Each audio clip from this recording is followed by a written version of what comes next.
Darbey Raible. I am a genetic counselor. I'm going to be presenting an article out of the January 2022 edition of CJASN, which reviews updated guidelines for genetic testing and management of Alport syndrome.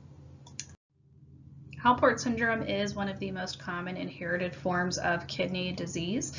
We know 3 genes are tied to Alport syndrome. The COL4A5 gene variants lead to X-linked disease, while COL4A3 and 4A4 are classically associated with autosomal recessive disease. More recently, we understand that individuals who are heterozygous for a COL4A3 or COL4A4 variant may have an autosomal dominant form of disease. So the features of Alport syndrome are highly variable. Patients with the recessive and men specifically with the X-linked form have the highest risk for kidney failure, as well as extra-renal features such as hearing loss or retinal abnormalities. Females with X-linked Alport also have a substantial risk for developing kidney failure, but it is less than men. The risk is less certain for individuals who are heterozygous for collagen 4A3 or 4A4 variants.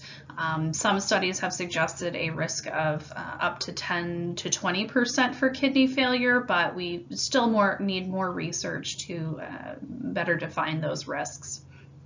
The authors of this guideline paper really emphasize the importance of early diagnosis, given that RAS blockade treatment can delay kidney failure in patients with Alport syndrome. So with the mainstreaming of genetic testing and increased access to nephrology providers, these authors sought to provide some guidance in terms of who to test and when, as well as how to handle those testing results and when to begin treatment for patients. So the paper provides 10 recommendations, which are outlined here. For this talk, I'm going to focus in on the recommendations where the most substantial updates were made for this particular version of the guidelines. So this includes who to test and when, testing of family members following a positive result in an affected individual, the exclusion of donors based on collagen 4 genetic testing results, and then to a lesser extent, consenting patients for testing and follow-up after a positive result or when a VUS is identified. So the first recommendation where significant updates were made was along the lines of who to test and when. So historically, patients with proteinuria, any of those extra-renal features such as hearing loss or retinal abnormalities were good candidates for testing. But more recently, the guidelines have been updated to include patients with a history of hematuria. So patients with a personal and family history of hematuria would be recommended for testing for collagen 4A genes, as well as individuals who have a history of kidney failure without another obvious cause, particularly if they have a positive family history. And again, this is really geared towards identifying these patients earlier so that treatment can be initiated.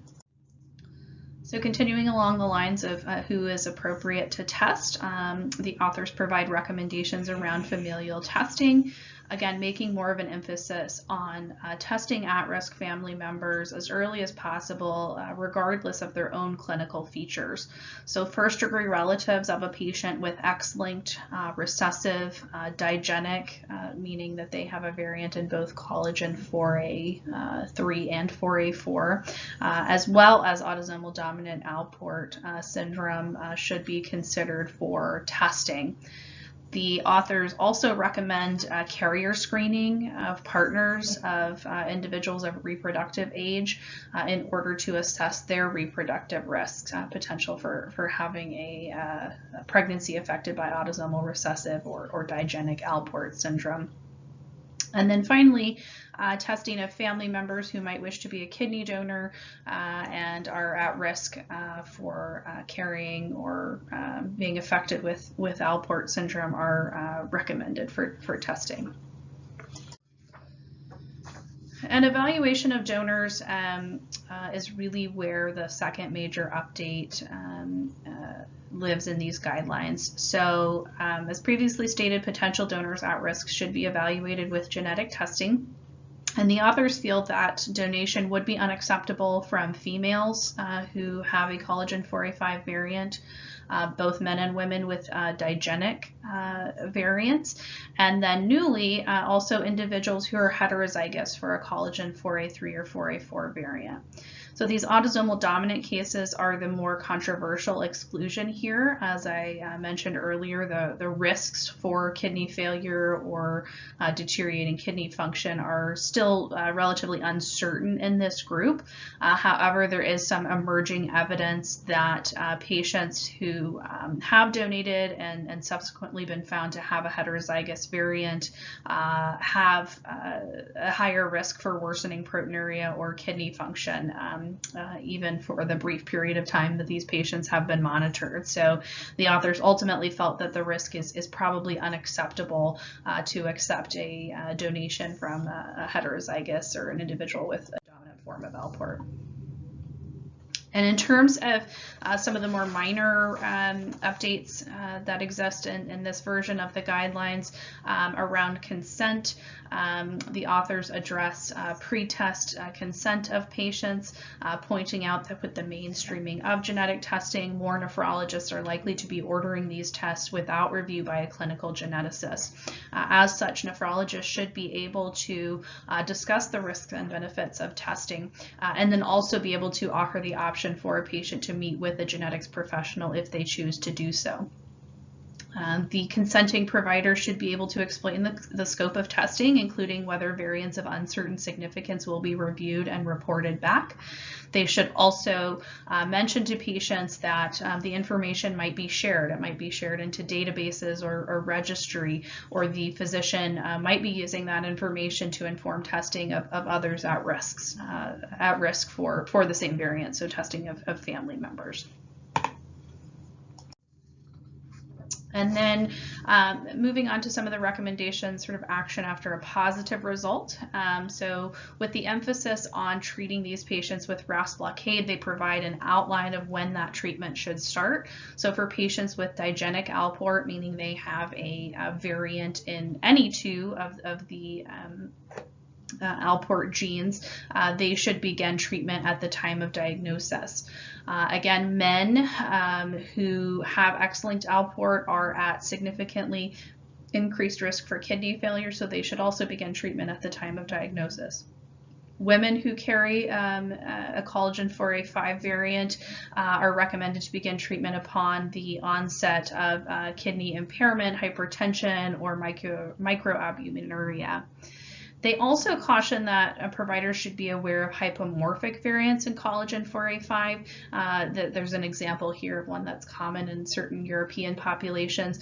These patients often have a milder course of disease, so there should be a weighing of risks and benefits of beginning treatment for those that might have milder variants. Recessive Alport, again, beginning treatment at the time of diagnosis due to the significant risk of kidney failure. And then with dominant Alport, similar to women who have a collagen 4A5 variant, patients with a dominant form of disease, again, should begin at the onset of symptoms. And the authors comment that these treatment recommendations apply to both adults and children. And then the authors discuss a bit about handling of variants of uncertain significance.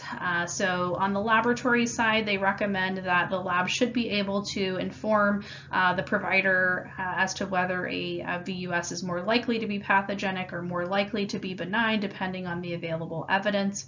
The laboratory should be able to change their classification based on any additional review, or if there's segregation studies that are pursued for a particular family. And that the laboratory should be transparent in terms of their policy on reporting and reviewing or updating VUS. Clinicians, should advise patients based on their own personal history related to the VUS, but of course, variants of uncertain significance should not be used for medical decision making, any type of predictive testing in family members, or any reproductive testing. Finally, the authors acknowledge some of our gaps in knowledge and opportunities for future research, specifically related to the risks and characteristics of heterozygous or digenic Alport syndrome, also the risks and characteristics of hypomorphic, so less severe variants, specifically in collagen 4A5. And then there has been some emerging literature around the relationship between collagen 4A variants and other types of kidney disease not classically associated with Alport, including cystic kidney disease. So understanding the significance of variants in these genes related to other types of kidney disease is going to be an area of interest moving forward. They also acknowledge that the most relevant treatment study related to RAS blockades was performed in children, so the early PROTECT study. So we do need a bit more work in terms of how early treatment affects adults. Some cost effectiveness studies are indicated, and really determining the best course of action when Alport syndrome is diagnosed from genetic testing.